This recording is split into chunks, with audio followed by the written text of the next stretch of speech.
Comment investir dans l'immobilier sans contrainte?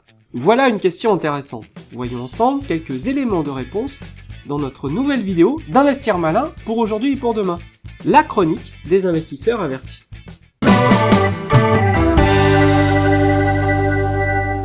Mais auparavant, comme d'habitude, n'oubliez pas de vous abonner sur notre chaîne YouTube si vous n'avez pas encore fait, en cliquant sur le logo qui apparaîtra en bas à droite de votre écran.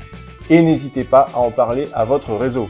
Partagez notre chaîne avec ceux qui veulent investir malin. Pour bien comprendre ce que nous allons vous expliquer, nous allons prendre l'exemple de Fabrice, un de nos amis qui s'est lancé récemment dans l'investissement immobilier. L'histoire a commencé par la recherche du bien tant convoité. Et oui, de manière assez classique. Mais attends Alexandre, précisons tout de même tout de suite que Fabrice n'avait aucune connaissance dans l'immobilier et n'avait que très peu de temps à consacrer à cette activité. Évidemment. Alors, comme la plupart, il a commencé par chercher un studio, nu, de préférence, pour le mettre, classiquement, en location. Évidemment. Enfin, pas n'importe quel studio. Un studio bien placé, Ah oui, évidemment, propre, avec peu de travaux et surtout une excellente rentabilité en perspective. Le genre de studio qui se trouve très facilement, si tu vois ce que je veux dire. je vois bien, ouais. Et personne ne cherche ce genre de studio. Et en fait, au bout de 3 mois, il cherchait encore, j'imagine, non? Exactement. Il a fini par trouver quand même un bien correspondant à son projet.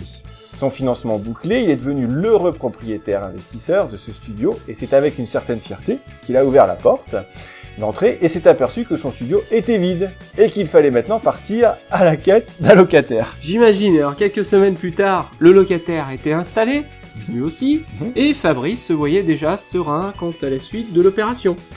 Lorsque, ce dimanche matin 2 décembre, Fabrice a reçu un appel de son locataire agacé par une panne de chaudière. Attends mal. Cette situation était d'autant plus pénible que notre ami habite à 3 heures de route de son studio. La seule solution était donc d'appeler un plombier chauffagiste en urgence. La conséquence fut des frais supplémentaires, Eh oui. et puis donc une érosion de la rentabilité. Bien entendu. Finalement, vous l'avez bien compris, à la faveur de cet exemple, l'immobilier traditionnel présente un certain nombre de contraintes. Alors, en particulier, on peut citer, là on l'a bien compris dans l'exemple de Fabrice, le temps qui est à consacrer pour trouver un bien, et avec une rentabilité correcte. Il ne s'agit pas de se jeter sur la première annonce que l'on trouve. Bien sûr. Ensuite, le temps à consacrer à la gestion du locataire et aux petits travaux de maintenance divers et variés qui vont intervenir. Il y a également le risque locatif, tel que les dégradations, les impayés, les départs anticipés du locataire qui peuvent intervenir comme ça sans prévision. Absolument. Il y a aussi les frais de gestion. Et n'oublions pas que le ticket d'entrée nécessite au moins 50 000 € pour disposer d'un bien correct. Mais alors Alexandre, Mhm. existe-t-il un investissement dans l'immobilier sans finalement toutes les contraintes que nous venons de citer? Eh bien, oui, il s'agit des SCPI, les Sociétés Civiles de Placement Immobilier. Mais alors, finalement, quel est le principe? Alors, c'est très simple, tu vas voir. Plutôt que d'investir dans un appartement ou une maison, on investit dans des parts d'une société qui achète elle-même et gère des biens immobiliers en les mettant en location. C'est-à-dire c'est une sorte d'industrie de gros, si tu veux. D'accord. Alors, et ce qui est vraiment intéressant, c'est que l'on peut acheter à crédit ou comptant, contrairement finalement à des actions. Exactement. Et on reçoit ensuite les loyers correspondant à son investissement de manière trimestrielle ou semestrielle. Alors, les rentabilités que l'on retrouve en moyenne oscillent entre 4 et 6% hors fiscalité. D'accord. Mais alors, de quoi sont constitués finalement ces SCPI que tu nous proposes? Alors, essentiellement, c'est de l'immobilier professionnel, c'est-à-dire des murs de commerce, des murs de boutique ou des murs de bureaux.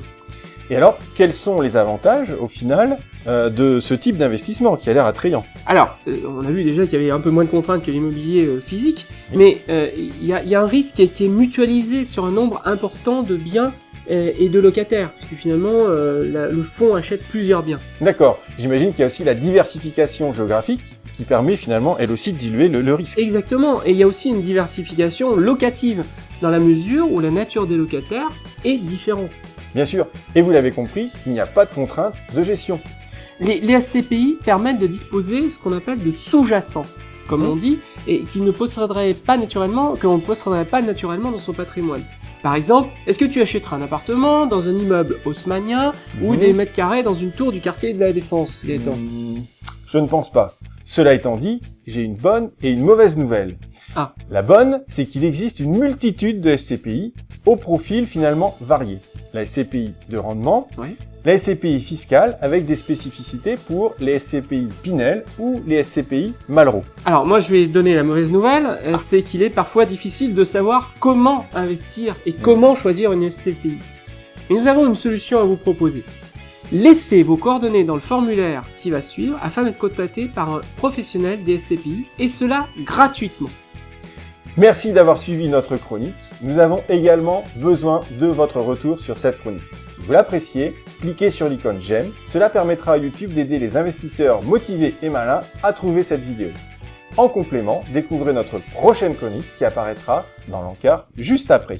N'oubliez pas de cliquer sur le lien qui apparaîtra juste après afin de bénéficier gratuitement des conseils d'un professionnel sur les SCPI les plus adaptés à votre situation financière et fiscale. Ne vous lancez pas comme cela dans la nature sans les conseils d'un professionnel. Absolument. C'était Gaëtan Lefebvre Et Alexandre Brunet du blog Construire sa retraite pour la chronique Investir malin pour aujourd'hui et pour demain. À très bientôt.